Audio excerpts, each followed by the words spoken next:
significou para vostede volver a tocar agora? Gustoulle... A mí sí, pero é o que significou para min.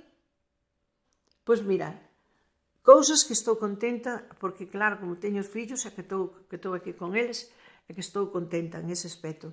Pero despois na outra cousa, non, que ainda teño, así, estou con medo, por culpa de que eu, que non lle leve o ritmo, por exemplo, que levan de panderetas, por exemplo, como Marta, que tal, que eu non sepa levarlle o ritmo como fai ela. Porque eu estou acostumbrada de outra cousa de antes, e iso costame moito traballo para deixalo. Pero despois sí, despois doulle importancia, pero ao mesmo tempo como dicires que tal, non. Que agora o tempo meu xa pasou.